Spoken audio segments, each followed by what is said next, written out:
اور اس کو رحمت کے فرشتے با ادب با عزت لے جاتے ہیں، اور کافر کی روح بہت کٹھنائی اور سخت طریقے سے اس کی روح قبض کی جاتی ہے۔ کافر کو ذلت کے ساتھ لے جایا جاتا ہے۔ اب کافر اور مسلمان میں کیا فرق ہے؟ بعض لوگ سمجھتے ہیں ہم اچھے ہیں، ہم اچھے نہیں، ہم بہت گناہگار ہیں، ہم ایسے نبی کی امت ہیں، افضل المخلوقات ہیں جن کی پہلے نبیوں کے زمانے میں عذاب آ جایا کرتا تھا، اتنے گناہ ہوتے تھے۔ اس زمانے میں اس وقت میں اتنے گناہ ہو رہے ہیں، اتنے گناہ ہو رہے ہیں، مگر عذاب نہیں آتا۔ کیوں؟ کیونکہ ہم اس نبی کی امت ہیں۔ ایک بس اب کیا معاملہ ہے اس میں؟ جب کافر کی روح جاتی ہے تو منکر نکیر آتے ہیں سوال پوچھنے کے لیے، زمین کو پھاڑتے ہوئے کافر گھبراتا ہے، ڈرتا ہے، چلاتا ہے۔ جب منکر نکیر آتے ہیں تو اس سے سوال پوچھتے ہیں، من ربک، تیرا رب کون ہے؟ کافر ہوگا کہے گا ہاں ہاں لا ادری، مجھے کچھ نہیں معلوم۔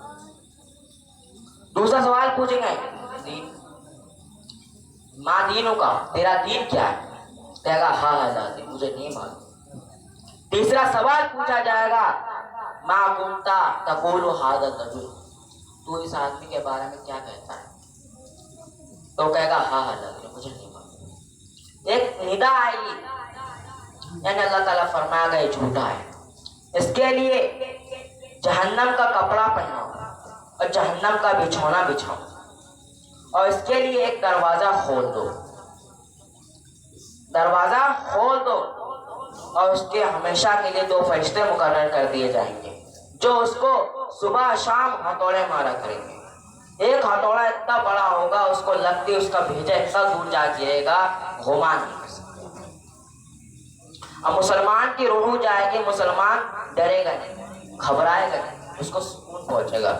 جیسے ایک ماں کے گود میں جیسے بچہ رہتا ہے سکون کے ساتھ، اس طرح وہ قبر میں رہے گا۔ ہماری زندگی کا کیا مطلب ہے؟ پیدا ہو کر مٹی میں مل جانا۔ بعض لوگ سمجھتے ہیں روح مر جاتی ہے، روح مرتی نہیں، مگر ایک جسم سے دوسرے جسم میں بھی نہیں جاتی، روح نکل کر عالم برزخ میں چلی جاتی۔ اب عالم برزخ کیا ہے؟ عالم برزخ زمین و آسمان کے بیچ میں، وہ دنیا ہی کی طرح ہے، جس کے جیسے مرتبے ہوتے ہیں وہ اس طریقے سے رہتا ہے۔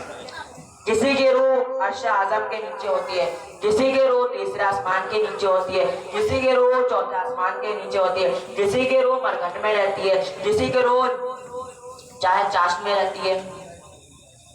اب مسلمان سے سوال کیا جائے گا، ماں دینوں کا، تیرا دین کیا ہے؟ تو وہ کہے گا دین الاسلام، یعنی میرا دین اسلام ہے۔ من ربک کا، تیرا رب کون ہے؟ تو وہ کہے گا ربی اللہ، میرا رب اللہ ہے۔ تیسرا سوال پوچھا جائے گا اس سے، ما کنتا تقول ھذا الرجل، تو اس آدمی کے بارے میں کیا کہتا ہے؟ کہے گا ہوا رسول اللہ صلی اللہ علیہ وسلم، وہ میرے رسول، میرے آقا، اور پر اللہ کی طرف سے رحمت نازل ہو۔ تو اعلیٰ حضرت اپنی اعلیٰ ان کی تعریف میں لکھتے ہیں، زمین و زمان تمہارے لیے، مکین و مکان تمہارے لیے، سنوں نے چنا تمہارے لیے، جنہوں نے چنا تمہارے لیے، ہمارے یہاں تمہارے لیے، بدن میں جہاں تمہارے لیے، دہن میں زباں تمہارے لیے، وصالت کل ولادت کل خدا کے یہاں تمہارے لیے۔ اب حضرات اس میں کیا دیکھنے کا معاملہ ہے کہ ہمیں نیکی کو بڑھانا چاہیے۔ اب ہمارے آقا نے قیامت کے بارے میں سب نشانیاں ظاہر فرما دی، سب کچھ بتا دیا، سب کے بارے میں بتا دیا، کس دن قیامت آئے گی، دن کا بتا دیا کہ جمعے کے دن آئے گی، مہینہ بتا دیا 10 محرم کو آئے گی، تاریخ بتا دیا 10 تاریخ کو آئے گی، مگر ہمیں سال نہیں بتایا کون سے سال میں آئے گی، کس سمے آئے گی۔ اگر بتا دیا جاتا تو ہم ایک سال گناہ کرتے، ایک دن گناہ کرتے اور ایک دن نیکی کرتے، ایک دن گناہ اور ایک دن نیکی کیا کرتے۔ تو پھر جنت اور جہنم کا کیا مطلب رہ جاتا؟ یہ دنیا ایک کھیل کا میدان ہے، ایک امتحان گاہ ہے۔